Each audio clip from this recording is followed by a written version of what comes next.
So this is an example of what we call the Zuckerman steel helmet. When it was a new helmet, it was not called a Zuckerman helmet. Its proper name is the World War II British Civilian Protector Steel Helmet, in inverted commas Zuckerman, because that's what its collectors call it. It was a British helmet designed specifically for use by civil defence organisations and for sale to the general public in World War II. One of the three designers was a Solly Zuckerman. He was a British public servant, a scientific advisor to the Allies on bombing strategy. The aim in mid-1940 was to provide a helmet that could deal with falling and flying masonry and provide more coverage to the head and neck area. When the design was accepted, it went into production from December 1940 to 1942. Most of these helmets will be dated 41.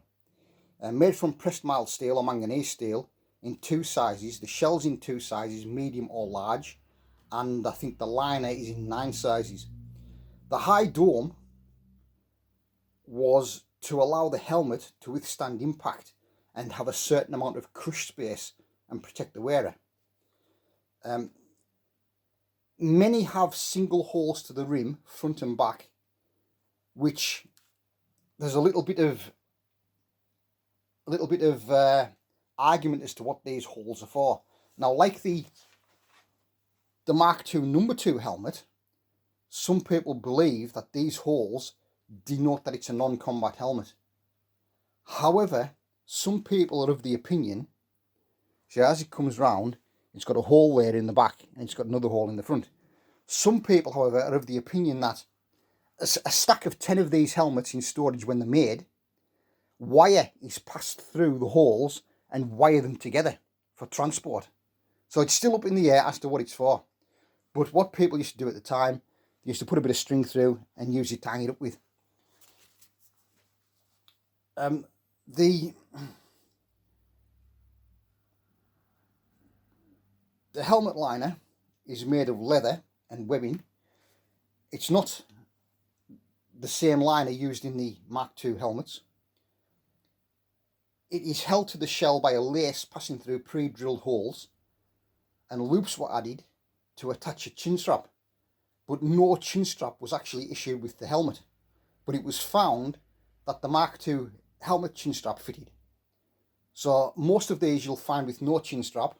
Some you'll find with the Mark II helmet chin strap. Some you'll find with just a boot lace. And the idea was, although it has chin strap mounts, the idea was that the height of the helmet and the position of the liner held it securely to the wearer's head. So they felt that no chin strap was actually needed. And yet they made mounts inside the helmet for a chin strap. I don't get that. The helmet was made by 9 different companies.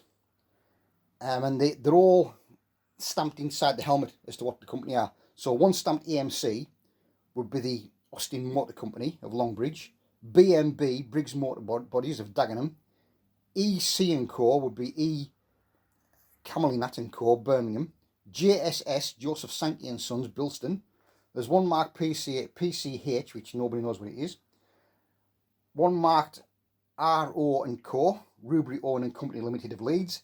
And there's one marked VM for Vauxhall Motors of Luton. And they're normally stamped in the back of the helmet.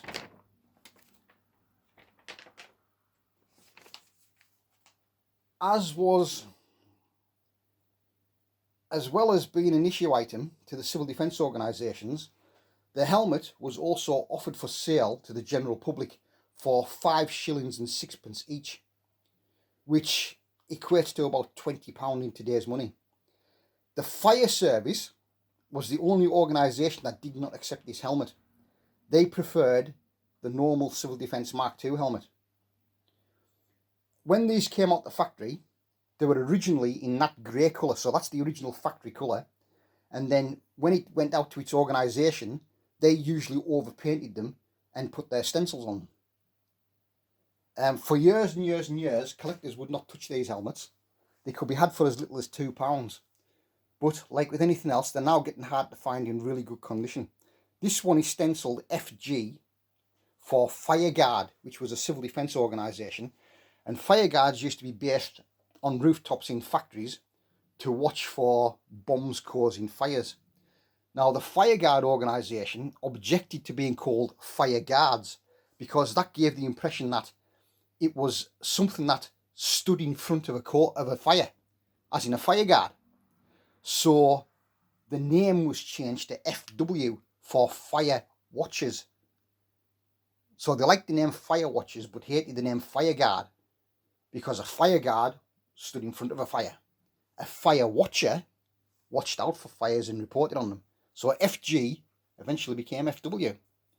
So we'll take a look at this helmet. You can see all the way around it, it's got the lace and it's got a hole there, and it's in such good condition that what's stamped up under there can be seen actually reverse stamped on it. So that's stamped M for medium, and on the back it's stamped 145 and the manufacturer's mark. So if we turn it upside down, 341, not 145 as I thought it was. It's actually stamped 341, which is March 1941. Most of these will be 41 dated. If you find one 1940 dated, very rare. Maker's mark in this instance is PSC. And PSC we established as being, is it PSC? It's PCH. So PCH is not known. So it's a not known maker. On the other side, you have the hole and the size M. Now usually, this liner is a bit worn. This liner will be tan in colour. And you can see, although no chin strap was ever issued because it was felt not necessary, it has the mounts for chin straps to go onto. Usually it's a lace. And like I say, this is the original factory colour. That's the colour they came out the factories.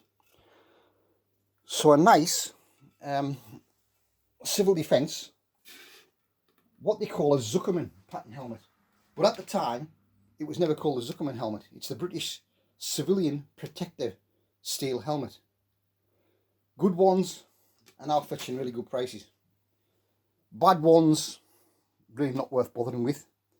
Because if you have one of these without a liner, you can't just pop a Mark II helmet liner in it. It has to be the proper liner for it. And for years, like I say, Militaria collectors wouldn't touch them. And English Civil War reenactors used to buy them and turn them into round head helmets. So you can find them with a piece of metal fixed crossways across it and a round with various rivets on it. That means it's had a past life as a repro round head reenactor helmet. These sealed nut people, or whatever they call them, used to use them more so than military collectors. But like anything else, it's gathered legs as its own collector's item now, and really good ones are hard to find. You'll find them in all sorts of colours. You'll find them with all sorts of stencil into them, and most of them you will find will be 41 dated. 1940 dated ones are very, very rare to find. So that's the British civilian protector steel helmet, commonly known as the Zuckerman, but never called the Zuckerman steel helmet.